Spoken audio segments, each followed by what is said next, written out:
ফ্রান্সের ডিফেন্সকে খড়কুটোর মতো উড়িয়ে দিয়ে স্পেনের স্বপ্নের জয়। এই স্বপ্নের জয়ে সব থেকে যিনি বেশ অবদান রেখেছেন তিনি হচ্ছেন উইঙ্গার পেদ্রো পোরো।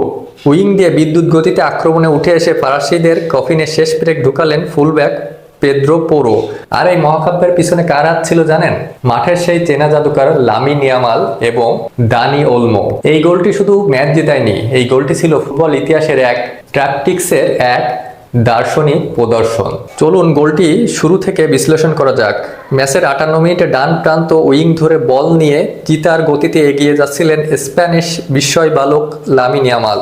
ফরাসি ডিফেন্ডাররা তাকে আটকানোর জন্য সব শক্তি দিয়ে ঘিরে ধরেছিল, কিন্তু ইয়ামাল যেন এক ধাপ এগিয়ে উইং ধরে অসাধারণ স্কিলার ডিবলিংয়ে তিনি ডি বক্সের ভেতরে ঢোকার রাস্তা তৈরি করে নেন এবং পজিশনে থাকা সতীর্থদের দিকে বল বাড়িয়ে আক্রমণের গতি বাড়িয়ে দেন। ঠিক তখনই ডিফেন্স থেকে ওভারল্যাপ করে রকেটের গতিতে উপরে উঠে আসেন ফুলব্যাক পেদ্রো পোরো। 1-to-1 পাসের নিখুঁত রসায়নে দানি ওলমোর সাথে বল দেওয়া নেওয়া করে মুহূর্তের মধ্যে ফ্রান্সের ডিফেন্স লাইনকে বোকা বানিয়ে 1-on-1 পজিশনে ডি বক্সের ভেতরে ঢুকে পড়ে পোরো। ফরাসি মিডফিল্ডার ও ডিফেন্ডাররা তার এই ক্ষিপ্র রান ট্র্যাকার করতেই পারেননি। বক্সে ঢুকেই কোনো দ্বিধা করেননি পোরো। জোরালো শটে ফরাসি গোলরক্ষক মাইগনাকে সম্পূর্ণ পরাস্ত করেন। বল আছড়ে পড়ে ফ্রান্সের জালে।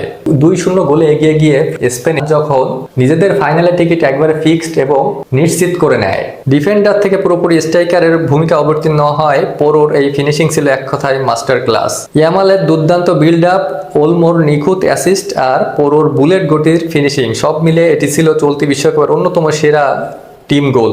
ফ্রান্সের মতো শক্তিশালী দলকে এভাবে টেকনিক্যালি নাস্তানাবুদ করা সত্যি অবিশ্বাস্য। আপনার মতে কি পেদ্রো পোরোর এই গোলটা টুর্নামেন্টের সব থেকে অন্যতম একটা সেরা গোল? অবশ্যই কমেন্টে জানাতে ভুলবেন না এবং ভালো লাগলে পাশে থাকবেন। ধন্যবাদ।